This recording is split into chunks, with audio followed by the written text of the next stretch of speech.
Assalamualaikum warahmatullahi wabarakatuh. Kembali lagi dengan saya Rivaldo dari 3 Mesin B. Di sini saya ingin melakukan analisa statik pada BIM elemen. Di sini saya mempunyai kasus pada platform seperti gambar di depan ini ya.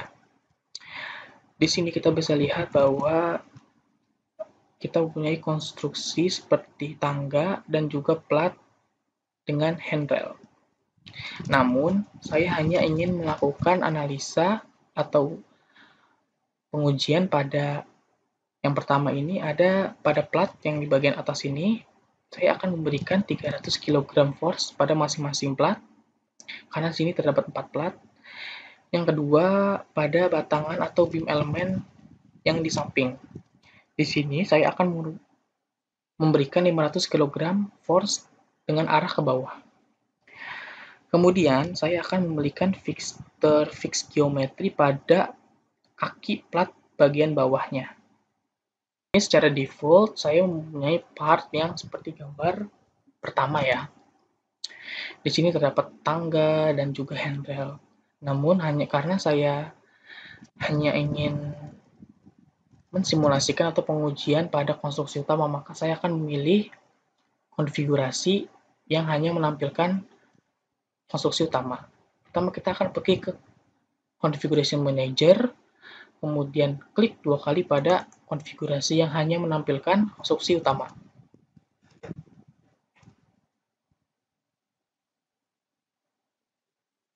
Nah, kemudian kita pergi ke Simulation Toolbar, kemudian klik New Study. Kemudian pilih Static Simulation.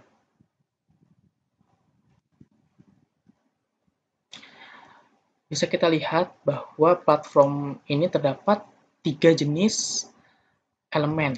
Yang pertama ada solid elemen, kemudian ada seal elemen atau sheet metal, dan yang ketiga ada beam elemen. Pada plat di atas ini yang saya klik, dia merupakan jenis sheet metal atau cell elemen. Terlihat pada icon di samping ini. Kemudian kita bisa lihat bahwa setiap batang yang ini, yang bagian depan sini merupakan beam elemen. Bisa kita lihat bahwa icon di samping ini merupakan beam elemen. Kita bisa merubah beam atau cell elemen ke solid elemen. Di sini kita hanya tinggal klik kanan pada setiap part penyusun, kemudian kita bisa treat as solid. Begitu pula pada sheet metal, sheet solid, dan bisa menjadi beam juga. Kemudian langkah berikutnya kita harus mengecek jenis-jenis sambungan pada setiap konstruksi. Di sini kita bisa klik kanan, kemudian pada join group, kemudian edit. Pertama kita pilih all untuk menselect atau memilih semua beams pada struktur ini, kemudian pilih treat equal to 0, kemudian klik calculate. Nah, di sini Anda bisa melihat terdapat dua warna, yang pertama ungu dan juga warna kuning. Warna ungu di sini menandakan bahwa beam elemen tersebut sudah terhubung dengan beam elemen lainnya. Namun yang kuning ini menunjukkan bahwa beam elemen tersebut tidak terhubung pada part atau pada elemen manapun. Karena karena di sini kita menggunakan harus terhubung, maka warna join tersebut harus warna ungu. Namun apabila tidak, maka Anda harus menyambungkannya manual pada 3D model.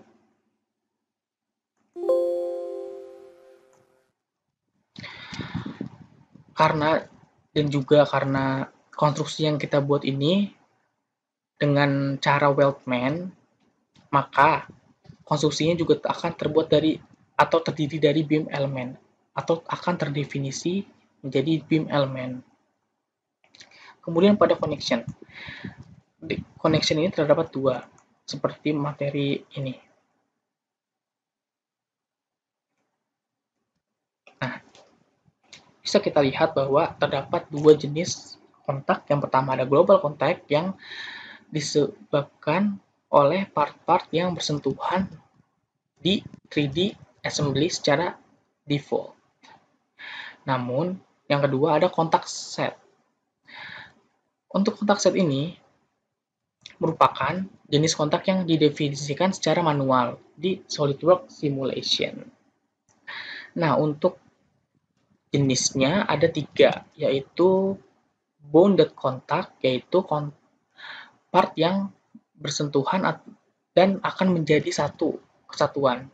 Menjadi satu part berarti dia. Part A dan part B-nya akan menjadi satu. Kemudian ada allow penetration. Di sini, part A dan part B masih berbeda atau terpisah. Namun, bisa saling tembus. Dan yang ketiga ada no penetration. Di sini, part A dan part B masih berpisah atau berbeda, namun tidak bisa saling tembus. Pada kasus allow penetration biasanya ini digunakan untuk analisa dinamik. Nah, kemudian saya akan memberikan fixture pada plat bawah kaki. Saya akan mengklik kanan fixture, kemudian klik fix geometry. Nah, di sini karena saya ingin memberikan fix geometry pada face, maka saya akan klik face edge atau vertex untuk fixture-nya. Namun, apabila saya ingin join, maka saya akan klik join pada di sini. Karena di sini face, maka saya akan memilih face. Satu, kita klik semua plat kakinya. Bisa lihat platnya, face-nya.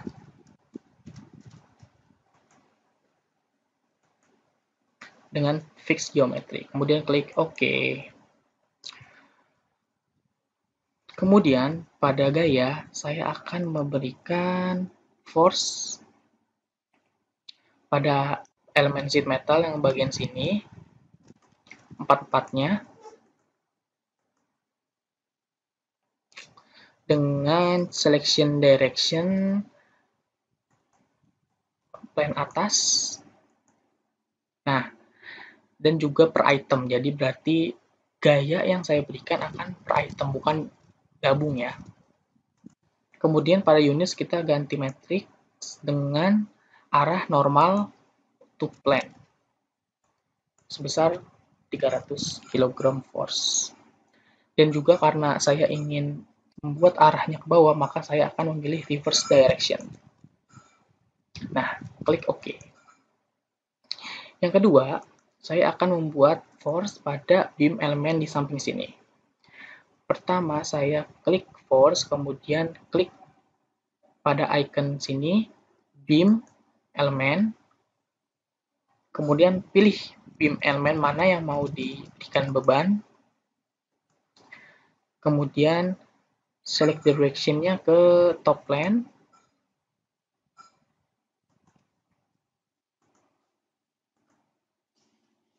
kemudian untuk unit, matrix, dan juga per item ya, ini si gayanya. Kemudian normal to juga ke kilogram force-nya 50. Dan juga ini saya ingin membuat arahnya ke bawah, maka saya reverse direction.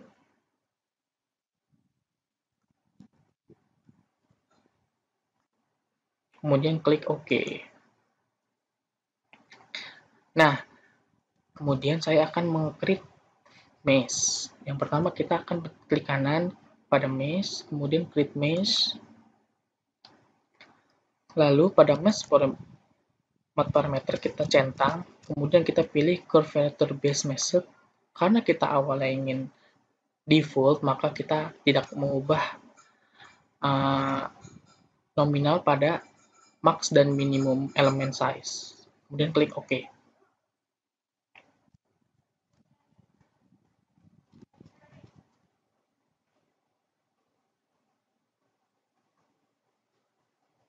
Ini akan membutuhkan waktu.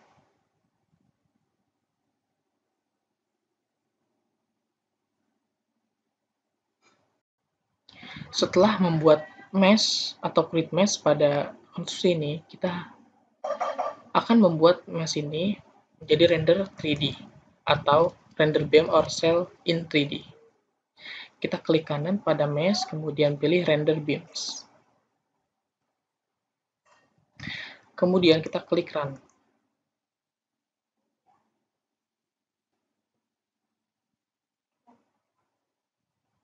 Setelah membuat mesh atau create mesh pada konstruksi ini, kita akan membuat mesh ini menjadi render 3D atau render beam or cell in 3D. Kita klik kanan pada mesh, kemudian pilih render beams. Kemudian kita klik run.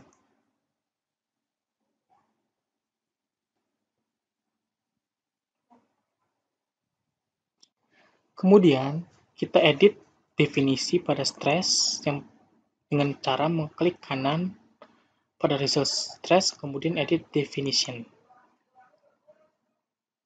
Nah, di sini pada display kita pilih beams, kemudian centang render beam profile, kemudian pilih pada select ini axial dan bending. Kemudian klik OK. Setelah kita mengubah definisi pada stress, maka akan muncul atau timbul nilai maksimal 43,477. Ini menandakan bahwa gaya tarik yang timbul pada konstruksi ini merupakan atau sebesar 43,477 MPa. Kemudian pada minimal terdapat minus 27,072. Ini berarti bahwa beban tekan yang ditimbulkan atau timbul pada konstruksi ini merupakan atau sebesar 27,072 MPa. Kemudian pada displacement terdapat maksimalnya itu 0,004 meter dan juga minimalnya 0. Untuk strain di sini 0 dan juga pada force di sini kita mendapatkan minimalnya itu 1,857 force dan maksimalnya 15. Terima kasih atas perhatiannya. Wassalamualaikum warahmatullahi wabarakatuh.